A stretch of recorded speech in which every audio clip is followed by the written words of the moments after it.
किस तरीके से राजधानी दिल्ली में जो पिछले दिनों मालवीय नगर अग्निकांड हुआ था, मालवीय नगर में हुए भीषण अग्निकांड में 22 लोगों की मौत के बाद जांच का दायरा जो है वो लगातार बढ़ता जा रहा है। इस मामले में होटल के कुक केशव नेगी की गिरफ्तारी ने अब राजनीतिक रंग ले लिया है। उत्तराखंड से लेकर दिल्ली तक कई नेताओं और सामाजिक संगठनों ने गिरफ्तारी पर सवाल उठाते हुए निष्पक्ष और पारदर्शी जांच की मांग की है, जबकि पुलिस का कहना है कि कार्रवाई जांच प्रक्रिया का हिस्सा है और सभी पहलुओं की गंभीरता से पड़ताल की जा रही है। केशव नेगी की गिरफ्तारी के बाद सोशल मीडिया पर भी जो है व्यापक चर्चा शुरू हो गई है।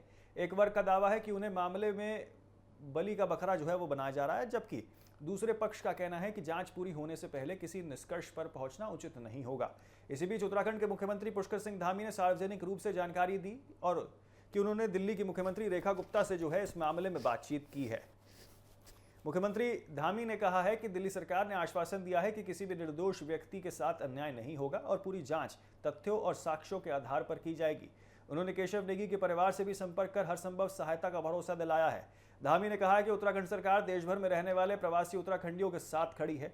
दिल्ली के पटपटगंज से विधायक रविंद्र सिंह नेगी ने भी जो है यहाँ पर मामले में निष्पक्ष जांच की मांग उठाई है। उन्होंने कहा कि उत्तराखंड में उन्हें लगातार फोन और संदेश मिल रहे हैं जिनमें लोग केशव नेगी की गिरफ्तारी को लेकर चिंता व्यक्त कर रहे हैं।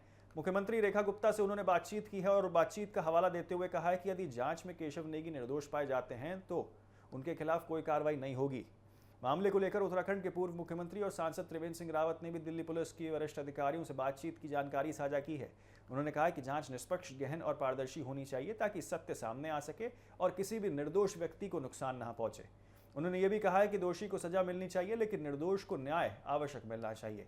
हालांकि दूसरी ओर कुछ राजनीतिक विश्लेषकों और जानकारों का मानना है कि जांच पूरी होने से पहले किसी एक व्यक्ति के समर्थन या विरोध में माहौल बनाना उचित नहीं है। राजनीतिक विश्लेषक बद्रीनाथ का कहना है कि यह केवल केशव नेगी के न्याय का मामला नहीं बल्कि उस हादसे में जान गंवाने वाले 22 लोगों और उनके परिवारों को न्याय दिलाने का भी विषय है। उन्होंने कहा कि पुलिस को बिना किसी दबाव के निष्पक्ष जांच कराने का अवसर मिलना चाहिए। पुलिस सूत्रों के अनुसार प्रारंभिक जांच में आग होटल की रसोई से शुरू होने की बात सामने आई थी। इसी कारण कुक केशव नेगी से पूछताछ की जा रही है। पुलिस ये भी जांच कर रही है कि आग लगने के बाद घटनास्थल पर क्या परिस्थितियां थीं और सुरक्षा मानकों का पालन किया गया था या फिर नहीं किया गया था। इससे पहले होटल मालिक को भी यहां गिरफ्तार कर पूछताछ की जा चुकी है। फिलहाल मामले की जांच जारी है और कई महत्वपूर्ण पहलुओं पर जो है पुलिस टीम काम कर रही है। ऐसे में सभी की निगाहें अब जांच रिपोर्ट और उसके निष्कर्ष पर टिकी हुई हैं, जो ये तय करेंगे कि इस दर्दनाक हादसे के लिए वास्तविक जिम्मेदार कौन है। अब जो बयानबाजियां सामने निकल के आ रही हैं वो पहले एक बार आपको सुना देते हैं। कांड हुआ बेहद दुखदायी था और उसमें काफी लोग की मौत हुई और पर उसमें अभी एक कुक थे जो वहाँ सेफ थे होटल में, जो बेसमेंट में जो होटल चलता था, केशव नेगी, उनको भी गिरफ्तार किया और होटल के मालिक को भी गिरफ्तार किया। और अभी मेरे पास उत्तराखंड से भी बहुत फोन आ रहे थे कि उत्तराखंड के केशव नेगी को गिरफ्तार कर लिया। तो मैंने मुख्यमंत्री जी से बात करी, रेखा जी से। रेखा जी ने मुझे बताया कि आरोपी है होटल के मालिक है, उनको गिरफ्तार कर लिया गया है और केशव नेगी को भी पूछताछ के लिए पुलिस ने हिरासत में लिया है, 2 दिन की हिरासत में लिया हुआ है और जो भी इसमें आरोपी होंगे उनके खिलाफ कार्रवाई होगी, ठोस कार्रवाई होगी।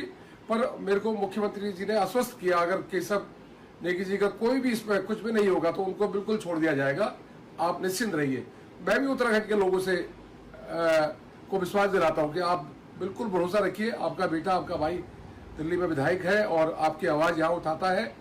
सुबह से बहुत फोन कॉल आ रहे थे मेरे पास और मैंने मुख्यमंत्री जी से बात करी। मुख्यमंत्री जी ने पूरा भरोसा दिया कि बिल्कुल निष्पक्ष जांच होगी और बिल्कुल भी जिन्होंने कुछ नहीं करा उनको बिल्कुल आरोप मुक्त करा जाएगा। अगर नेगी जी इस पे बिल्कुल भी इन्वॉल्व नहीं होंगे तो उनको आरोप मुक्त कर दिया जाएगा, छोड़ दिया जाएगा। अभी 2 दिन पहले दिल्ली में जो हादसा हुआ मालवीय नगर एक होटल में, तमाम समाचार पत्रों के माध्यम से और सोशल मीडिया के माध्यम से मैं देख रहा हूं कि उत्तराखंड में इसको लेकर के काफ़ी उबाल है। और मुझे जब आज सवेरे इस दुर्घटना की खबर मिली और केशव नेगी जो उस होटल में सैफ थे उनकी गिरफ्तारी की जानकारी मिली तो मैंने तत्काल जो हमारे गढ़वाल के सांसद हैं उनसे इस बारे में बातचीत की। साथ ही वहाँ पर जो हमारे एडवोकेट्स हैं, JS रावत जी हैं, नमिता रावत हैं, हमारे उत्तरांचल प्रकोष्ठ के जो पहले अध्यक्ष रहे अर्जुन राणा जी हैं, ऐसे तमाम लोगों से मैंने बातचीत की और उस परिवार को ढूंढ करके उनको हमारी ओर से क्या सहयोग हो सकता है उसको लेकर के बातचीत किया। बाद में हमने उनकी जो बेटी है केशव नेगी जी की, उसका नाम है कनिष्का नेगी, वो भी एडवोकेट है और दिल्ली 30 हजारी कोर्ट में वो प्रैक्टिस करती हैं, उनसे मेरी बातचीत हुई। जो अधिवक्ता मैंने जिनको काम पर सौंपा था उनकी भी उनसे बातचीत हुई और उस बेटी ने बताया कि एडवोकेट उन्होंने उसके लिए नियुक्त कर दिया है और ऐसी बहुत कोई चिंता की बात नहीं है। जो मालवीय नगर में होटल अग्निकांड हुआ उसमें अभी तक 22 लोगों की मौत की पुष्टि हो चुकी है। हो सकता है ये नंबर बढ़ भी जाए। दिल्ली सरकार ने कहा कि हम इसकी गहन जांच करेंगे और कितने भी बड़े लोग क्यों ना उसको बख्शा नहीं जाएगा। लेकिन देखिए जांच के नाम पे कार्रवाई किस पे हो रही है। केशव नेगी जो उत्तराखंड से आता है, वो शेफ है उस होटल में, तो सारा इल्ज़ाम उस शेफ पे डाल दिया गया कि सारी जिम्मेदारी इसी की थी, इसी के कारण ये सारी गलतियाँ, उसी के कारण ये इलीगल बिल्डिंग बन गया, इसी के कारण वहाँ इलीगल होटल चल रहा है, उसी की गलती के कारण पुलिस वाले ने कोई कार्रवाई नहीं करा, MCD ने कोई कार्रवाई नहीं करा। क्या मजाक चल रहा है। फिर से जांच के नाम पर एक गरीब को फंसाने की कोशिश है और वो इसलिए चूँकि उत्तराखंड से आता है, वो प्रवासी है, उसका साथ कौन खड़ा होने वाला है। हमें बर्दाश्त